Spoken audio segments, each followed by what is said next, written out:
Good morning. നമ്മുടെ Malayalam text book ഇതാണ്, കണ്ടോ? മലയാളം ബുക്ക് വണ്ണിലെ നമുക്ക് 3 പാഠങ്ങൾ നമുക്ക് പഠിക്കാനുള്ളതാണ് ഞാനിപ്പോൾ ഡിസ്കസ് ചെയ്യുന്നത്. ഇതിലെ ബുക്ക് വണ്ണിലെ കവിത എന്ന സെക്ഷനാണ്. അതിലെ കവിത എന്നതിലെ 1-ാം ഭാഗം ആണ് ഈ കാണുന്നത്, കണ്ടോ? കവിത അതിൽ 1, 2 എന്നിവ കവിതകളാണ്. 1, 2 ഒന്നാമത്തേത് മലയാളത്തിലെ അമ്മയ്ക്കൊരു സന്ദേശം എന്നൊരു കവിതയാണ്. അത് ചെറുശ്ശേരി എന്ന ഒരു എഴുത്തുകാരനാണ്, അല്ലെങ്കിൽ അദ്ദേഹമാണ് എഴുതിയിട്ടുള്ളത്. ചെറുശ്ശേരി ഇല്ലത്ത് ജീവിച്ചിരുന്ന ഒരു നമ്പൂതിരി. കൃഷ്ണഗാഥ എന്നാണ് അദ്ദേഹം രചിച്ച കൃതിയുടെ പേര്. ശ്രീകൃഷ്ണനെ കുറിച്ചുള്ള കഥകളാണ് ആ പാട്ടിൽ വരുന്നത്. ശ്രീമദ് മഹാഭാഗവതത്തെ ആസ്പദമാക്കി രചിച്ചിട്ടുള്ള കൃതികളാണ്. ചെറുശ്ശേരി ഇല്ലത്ത് ജീവിച്ചിരുന്ന നമ്പൂതിരിയുടെ യഥാർത്ഥ പേര് നമ്മൾ അറിയില്ല. നമ്മളതുകൊണ്ട് തൽക്കാലം ചെറുശ്ശേരി എന്നാണ് അദ്ദേഹം എഴുത്തുകാരനെ കുറിച്ച് പറയുക. കോലത്ത് നാട്ടിലെ ഉദയവർമ്മ രാജാവിന്റെ സദസ്യനായിരുന്നു ചെറുശ്ശേരി. അപ്പം ചെറുശ്ശേരി ആരായിരുന്നു എന്ന് ഒന്ന് പഠിച്ചു വയ്ക്കുക. കോലത്ത് നാട്ടിലെ ഉദയവർമ്മ രാജാവിന്റെ സദസ്യൻ.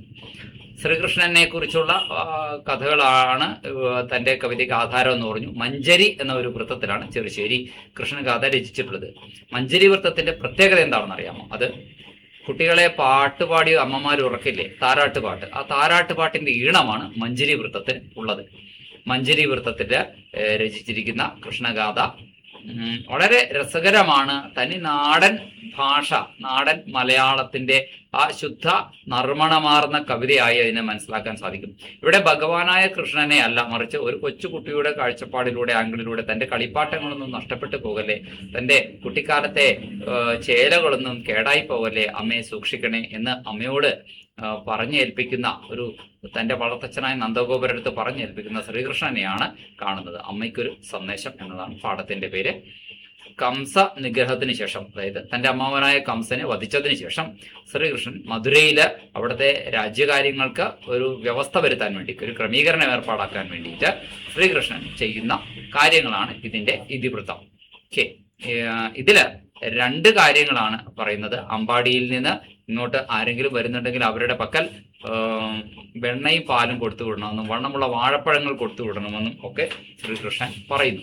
ഇതാണ് 1-ാമത്തെ പാഠം. വളർത്തച്ഛനായ നന്ദഗോപുരടുത്താണ് ഇത് പറഞ്ഞു വിടുന്നത്. 2ാമതായിട്ട് നമുക്ക് മനസ്സിലാക്കാൻ കഴിയുന്ന മറ്റൊരു ഭാഗം എന്ന് പറയുന്നത് 2ാമത്തെ പാഠമാണ്. അതും ഒരു കവിതയാണ്. കവിത എന്നത് 1 and 2 ലെസൺസ് കവിതയാണ്.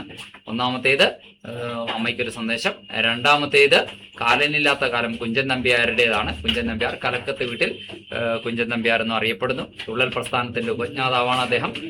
മലയാളത്തിലെ ഹാസ്യ സാമ്രാട്ടായിരുന്നു ഒരു കാലഘട്ടത്തിൽ അദ്ദേഹം. പാലക്കാട് ജില്ലയിലാണ് ജനിച്ചത്. പക്ഷേ തിരുവനന്തപുരത്തും മറ്റുമൊക്കെ ആയിട്ടാണ് അദ്ദേഹത്തിന്റെ ജീവിതത്തിന്റെ ഏറിയ പങ്ക് അദ്ദേഹം ചെലവഴിച്ചത്.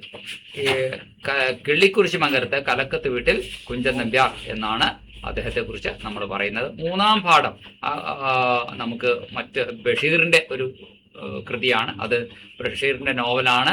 ബഷീറിന്റെ നോവൽ എൻ്റെ പാപ്പക്കൊരു ആന ഉണ്ടായിരുന്നു. അതിലെ കുറച്ചു ഭാഗം ആണ് നമുക്ക് പഠിക്കാനുള്ള പാഠഭാഗം.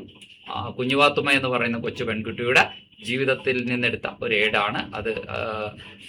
ആ ഭാഗവും അപ്പം 3 സാഹിത്യകാരന്മാരെ, പഴയ കാലഘട്ടത്തിലെ 2 പേര്, ഒന്ന് ചെറുശ്ശേരി, 2 കുഞ്ചൻ നമ്പ്യാര്, പിന്നെ പുതിയ കാലഘട്ടത്തിലെ ബഷീർ, വൈക്കം മുഹമ്മദ് ബഷീർ, ബേപ്പൂർ സുൽത്താൻ എന്നറിയപ്പെടുന്ന ബഷീർ, ഇവരുടെ 3 പേരുടെയും കൃതികളാണ് ഇതിനകത്ത് നമ്മൾക്ക് പഠിക്കാനുള്ളത്.